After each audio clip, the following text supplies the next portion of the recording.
हम लोग ने फर्स्ट पार्ट कंप्लीट कर दिया अपना, वो बाय मिस्टेक मैंने बोलना भूल गया था, पर हमारा फर्स्ट पार्ट खत्म हो चुका है।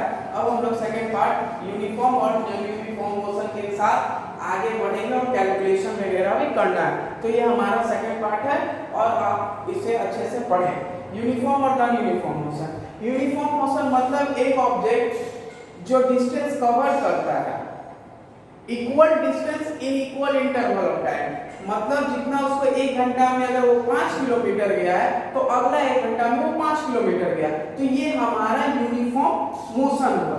नॉन यूनिफॉर्म मोशन जिसमें object unequal distance unequal interval of time पे जाएगा, मतलब एक ऑब्जेक्ट अगर 1 घंटा में 2 किलोमीटर गया है, अगला 1 घंटा में हो सके वो 4 किलोमीटर चल जाए तो 5 किलोमीटर चले। तो यूनिफॉर्म मोशन के लिए डेफिनेशन लिख लो। Uniform motion an object cover equal distance in unequal interval of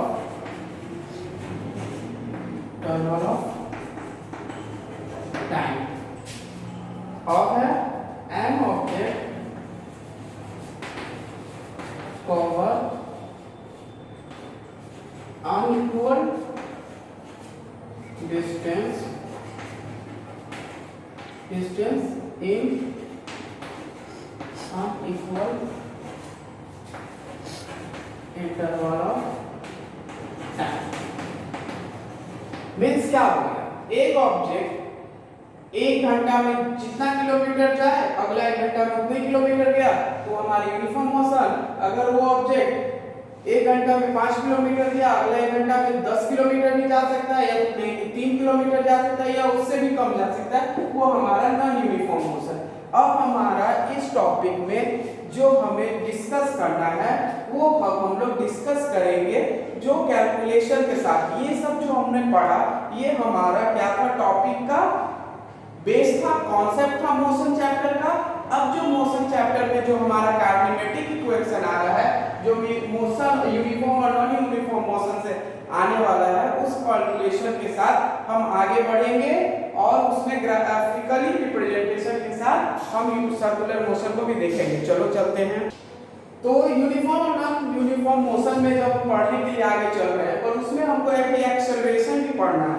acceleration क्या है, तो rate of change of velocity, जब वेलोसिटी अपना चेंज करता है, रेट मींस टाइम, समय के अनुसार। तो एक्सेलरेशन को हमारा वेक्टर क्वांटिटी है। एक्सेलरेशन इज इक्वल टू, इससे acceleration rate of change of velocity, मान लो एक एग्जांपल, ठीक है, एक ऑब्जेक्ट ए है, समझ में आ रहा है, एक ऑब्जेक्ट ए है, उसने कुछ डिस्टेंस मूव किया तो उसका इनिशियल पोजीशन क्या होगा, यू को कहते हैं initial position, initial position you पर वो कुछ डिस्टेंस ट्रैवल किया और पहुंच गया किसी और पोजीशन पे, वो पोजीशन बी, और इसको कहते हैं वी, ये है फाइनल पोजीशन, ये है हमारा फाइनल पोजीशन। तो ये जो डिस्टेंस ए से बी गया इसमें कुछ समय लगा, टाइम टी, ये टी क्या है, रेट, और ये जो चेंज ऑफ वेलोसिटी है ये है v, पहला u से वो v पे गया। तो इसका एक्सेलरेशन हम कैसे लिखेंगे, a equal to vector a equal to final position minus initial position by t, final position minus initial position by t, मतलब rate of change of velocity हो गया अब object v minus u by t, ये हमारा rate of change of velocity है। अब velocity के साथ ये कैलकुलेशन जो आया a equal to v minus ut, ये अब हमारा जितना भी चैप्टर के अंदर कैलकुलेशन दिया हुआ है वेलोसिटी रिलेटेड, ये इस टॉपिक में अब जो फॉर्मूला आएगा उसको हम लोग पढ़ते चलेंगे टाइम टू टाइम। चलिए पढ़ते हैं, स्टार्ट करते हैं। ओके चलो, मोशन में अब जो हमारा कॉन्सेप्ट नया इसी टॉपिक का जो मेन ऑफ कॉन्सेप्ट से हम लोग आगे बढ़ेंगे वो है चीज मोशन। यूनिफॉर्म मोशन होता है और एक मोशन नॉन यूनिफॉर्म होता है जिसमें स्पीड हमारा कांस्टेंट रहता है, मतलब एक्सेलरेशन जो है 0 के बराबर रहता है, बट इसमें स्पीड वेरिएबल करता है क्योंकि ये वेक्टर क्वांटिटी है और इसमें जो एक्सेलरेशन होता है नॉन 0 के बराबर होता है। तो इस ये नॉन यूनिफॉर्म मोशन का ही कैलकुलेशन हमें दिया हुआ है बुक में। पहला हमको प्रूफ करना है v u प्लस at, दूसरा दिया हुआ है s ut प्लस s क्या दिया हुआ है थोड़ा सा बुक देख लेना है, s ut plus half at square और एक और क्या है v square minus u square 2x। ये तीन कैलकुलेशन जो हमारा बुक में दिया हुआ और आपको ये प्रूफ करने भी आता है, जिसे अभी हम प्रूफ करेंगे दो मेथड से, काइनेमेटिकल मेथड से और ग्राफिकल मेथड से। तो हमारा ये जो एक्सेलरेशन जो नॉन जीरो वेरिएबल कर रहा है स्पीड, ये चीज को हम लोग क्या कर रहे हैं बच्चों, अच्छे से इस कैलकुलेशन को देखेंगे और आगे इस चीज से रिलेटेड क्वेश्चन भी हैं बुक में, वो फॉर्मेशन करना है क्वेश्चन को और अच्छे से उसको पढ़ना भी है। तो हमारा मेन काम क्या है, इस ये अब ये कुछ नहीं है क्योंकि यूनिफॉर्म मोशन है, इसमें स्पीड कांस्टेंट है, ये 0 है, लेकिन ये नहीं है। ये कैलकुलेशन को हम लोग ये तीनों कैलकुलेशन को फर्स्ट एक एक करके पढ़ेंगे। तो पहला हमारा calculation v u plus at, चलो इसको कंप्लीट करते हैं। First v u plus at square. तो हम काइनेमेटिकल इक्वेशन में पहला इक्वेशन है v u प्लस at, ये क्या है, rate of change of velocity का ही एक्सेलरेशन का ही फार्मूला से बनेगा। जैसे एक ऑब्जेक्ट a है जो हमने rate of change of velocity का एक्सेलरेशन के फार्मूला में डिस्कस किया था, एक ऑब्जेक्ट a है जो मूव किया b पे चला गया, ठीक है, और इसके बीच में जो समय लगा वो टाइम t है और इसका initial position u, final position v। तो आप लिख सकते हो let a body a have initial position u and final position v, time taking t, मतलब टाइम टेकिंग मतलब डिस्प्लेसमेंट t। तो हम रेट ऑफ एक्सेलरेशन के फार्मूला से निकालेंगे acceleration is equal to rate of change of velocity, तो final minus initial by t हो गया। Rate of change of velocity में क्या है, rate of change of velocity मतलब final position minus initial by t। तो एक्सेलरेशन में at इसको क्रॉस कर देंगे, at equal to v minus u और सेकंड में हम लिख देंगे at plus u equal to v। तो ये हमारा फर्स्ट इक्वेशन निकल गया, फर्स्ट इक्वेशन निकल गया हमारा रेट ऑफ चेंज एक्सेलरेशन के फार्मूला से, rate of change of velocity के फार्मूला से। अब इसी को हम लोग नेक्स्ट निकालेंगे, कौन सा फार्मूला, सेकंड फार्मूला, इसी से हम लोग निकालेंगे। चलो उसके लिए भी हम लोग आगे बढ़ते हैं। अब हमारा है s equal to u t plus half at square. ये किसके फार्मूला से, वो तो निकला rate of change of velocity के फार्मूला से, एक्सेलरेशन के फार्मूला से, ये है वेलोसिटी के फार्मूला से। तो लिखेंगे by definition of velocity, by definition of velocity क्या है, तो बाय डेफिनेशन ऑफ वेलोसिटी हम लोग जानते हैं v इक्वल टू क्या बताओ, displacement upon time. Velocity equal to displacement upon time. तो डिस्प्लेसमेंट को हम डिनोट कर दिए s से और टाइम को t से, तो v equal to s by t। अब नेक्स्ट है हमारा एवरेज वेलोसिटी, एवरेज वेलोसिटी लिखते जाइएगा। एवरेज वेलोसिटी क्या होता है, सम ऑफ वेलोसिटी, जो मैंने पहले भी लिखवा दिया था। सम ऑफ वेलोसिटी मतलब v plus u upon time, number of velocity time. तो ये दो इक्वेशन निकला हमारा, ये 1 और ये 2। ये दोनों इक्वेशन को हम लोग क्या करते हैं, पुट करते हैं। कहां पुट करते हैं, देखो यहां पर v equal to s by t है, तो एवरेज वेलोसिटी की जगह पे हम s बाय t पुट कर सकते हैं, बिल्कुल पुट कर। v क्या वेलोसिटी है जी, इस वेलोसिटी में हम s अपॉन t पुट किए, s upon t equal to v plus u by t हो गया। अब देखो अब क्या कर सकते हैं, v प्लस, यहाँ देखिए समझिए, एवरेज वेलोसिटी मतलब पहला इक्वेशन तो मैंने यहाँ पे एवरेज वेलोसिटी के लिए s upon t equal to v plus u put कर दिया, किया ना। सॉरी, यहाँ पे थोड़े से मिस्टेक है, एवरेज वेलोसिटी का हो गया कि सम ऑफ वेलोसिटी बटा नंबर ऑफ वेलोसिटी, तो नंबर ऑफ वेलोसिटी हमारा दो ही है ना, हमने यहाँ टाइम को लिख दिया, तो टाइम हमारा मिस्टेक था, टाइम को हमने यहाँ से इरेज किया, 2 किया और ये 2 हुआ, समझ में आया। उस समय थोड़ा सा मिस्टेक हो गया, मैंने एवरेज वेलोसिटी का डेफिनेशन क्या कहता है, सम ऑफ वेलोसिटी बटा नंबर ऑफ वेलोसिटी, तो सम ऑफ वेलोसिटी हमारा दो ही है ना, इनिशियल और फाइनल, बटा दो क्या है, नंबर ऑफ वेलोसिटी, तो ये हो गया। अब हम इसको क्या करेंगे, आगे कैलकुलेट करेंगे, तो चलो करते हैं, ठीक है। देखिए हमने वहां से इक्वेशन 2 से क्या निकला था, s upon t equal to v plus u plus upon 2, तो इसको हमने क्या किया, s को सेपरेट करो, v प्लस u क्रॉस किए, t यहां पर मेंशन कर दिए। अब इस कैलकुलेशन को थर्ड मानो, अब हम लिखो put value of v in equation 3, equation 3 means v का क्या जानते हैं, v equal to u plus 80, पहले प्रूफ किए हैं, तो उस चीज को वहां पे पुट करो, s इक्वल टू क्या पुट करेंगे, v equal to u plus 80, तो v u प्लस 80, तो u प्लस 80 के लिए पहले हमने क्या किया, s लिखा, u को बाहर करो, u को क्या करेंगे, बाहर करेंगे, नहीं बाहर क्या, u प्लस v के जगह पर क्या पुट करेंगे, v के जगह पर u प्लस 80, तो v के जगह पर पुट करो v को जगह पर u plus 80 upon 2 into t, समझ में आया।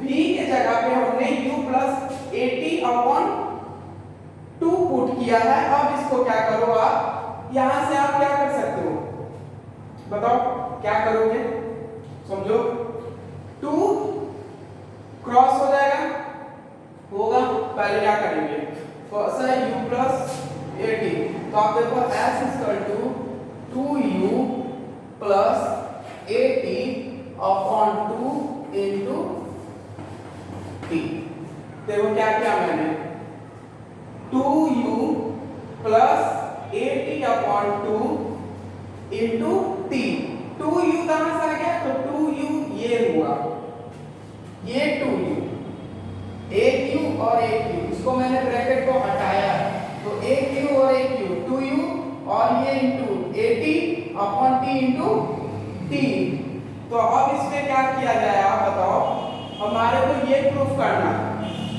हमें ये प्रूफ करना है, s equal to u t plus half at square, हमारे पास ये आया।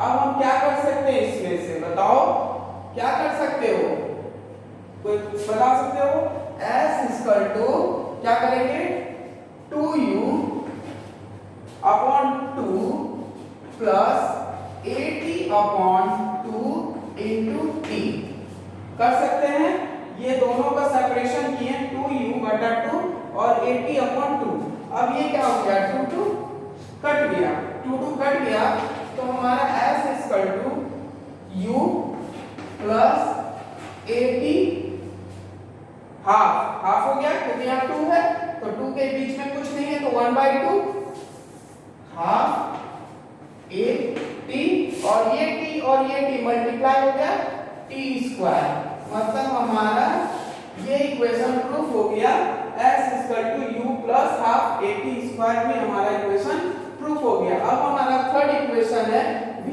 Square equal to u square plus 2as, तो आप हम लोग उस इक्वेशन को देखने जा रहे हैं, चलो थर्ड इक्वेशन, लास्ट इक्वेशन है काइनेमेटिकल से, चलते हैं, चलिए,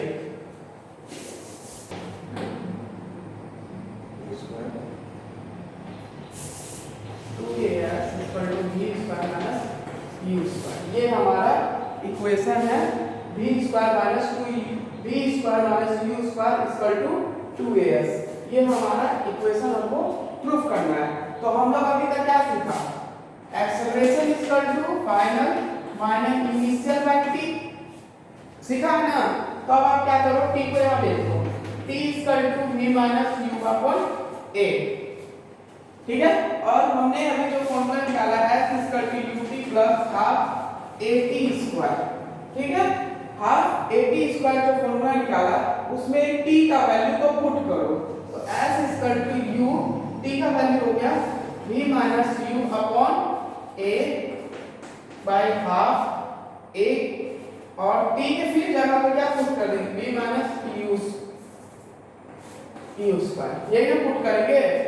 बताओ हम लोग क्या पुट करेंगे, s u t plus half a t square, तो हमने यहाँ क्या पुट कर दिया u t के जगह पे v minus u upon a, और यहाँ पे t के जगह पे v माइनस u। जब आप इसको कैलकुलेट करोगे तो आपको क्या निकलेगा, s v plus u upon 2 और फिर plus v minus u upon a। ये आप आगे कैलकुलेट करोगे, इसको करोगे, मैं अभी नहीं कर रहा हूँ, आप इसको अगर कैलकुलेट करोगे तो आपको ये निकलेगा, ये इसके अंदर जाएगा, क्रॉस करेगा, ये सारे चीज आप कैलकुलेट करोगे, फिर a माइनस b का फॉर्मूला में डालोगे तो ये आएगा। उसके बाद आप क्या करो, s देखो ये 2as इधर आ गया, 2as इधर आ गया, और फिर ये a स्क्वायर माइनस b का फॉर्मूला, तो v माइनस u स्क्वायर। तो ये हमारा थर्ड इक्वेशन, हमारा जो लास्ट इक्वेशन थर्ड था उसको हमने प्रूफ कर दिया कि 2as b square minus u square 2as। तो आप लोग का वर्क है कि ग्राफिकली मेथड से इसको बनाओ, नहीं समझ में आएगा फिर हम इसके आगे में डिस्कस करेंगे, मतलब काइनेमेटिकल से समझा दिए और ग्राफिकली मेथड आपको खुद से करना है। और सर्कुलर मोशन है जो लास्ट टॉपिक है इसमें चैप्टर का, जो है सर्कुलर मोशन हम लोग जानते हैं क्या है, क्योंकि हम ग्राफिकल मेथड को इसलिए भी डिस्कस कर रहे हैं क्योंकि कुछ वर्क तो आप लोग भी करेंगे ना, फिर नहीं है तो फिर हम नेक्स्ट वीडियो में इसको डिस्कस करेंगे ग्राफिकल मेथड क्या है। तो हमने काइनेमेटिक मेथड से कर लिया और ग्राफिकल मेथड आपको करना है। सर्कुलर मोशन हम जो लास्ट देखने जा रहे हैं सर्कुलर मोशन, ग्राफिकल मेथड आपको करना है, आप कीजिए, नहीं आएगा तो फिर हम उसमें समझेंगे। अब देखो सर्कुलर मोशन में राउंड वाला मोशन, इसमें क्या होता है, ऑब्जेक्ट जो होता है एक जगह से मूव करते रहता है, तो हम क्या लिख सकते हैं इसका definition, motion of object along circular path. तो आप लिख सकते हो motion of an object along circular path, ठीक है, ये है सर्कुलर मोशन। और इसके बीच में देखो डायमीटर, और ये जो भी है डायमीटर आप पूरा पढ़ते हो, रेडियस, तो ये सर्कमफेरेंस, ये सारी चीजें हमारा क्या सर्कुलर मोशन। देखो सर्कमफेरेंस को भी हम डिस्टेंस से डिनोट करते हैं, distance is equal to 2 pi r, और सर्कमफेरेंस भी होता है 2 पाई r, क्योंकि एक ऑब्जेक्ट अगर यहाँ पर है, यहाँ पर वो पूरा दौड़ रहा है, राउंड कर रहा है, तो ये सर्कमफेरेंस भी कर रहा है मैथ के हिसाब से। बस साइंस क्या बोलता है, फिजिक्स, कि ये हमारा डिस्टेंस है, तो distance is equal to 2 pi r। तो सर्कुलर मोशन हो गया motion of an object along circular path. देखो ये इस चैप्टर को अच्छे से घर पे रीड करो, जो भी प्रॉब्लम होंगे फिर हम लोग इस पे डिस्कस करेंगे। बट ग्राफिकल मेथड जो हमने छोड़ दिया है, काइनेमेटिकल से समझाया, और ग्राफिकल मेथड से जो भी समस्या होगा वो आप बोलोगे तो मैं नेक्स्ट वीडियो में इसे पोस्ट करवाऊंगा। इसके लिए आप अभी से कुछ किताबें में पढ़ें, और जो हमारा जितने भी हमने मोशन को डिस्कस किया है किताब खोलो, अच्छे से पढ़ो और उससे तैयारी करो। हैव अ गुड डे, अच्छे से पढ़ो।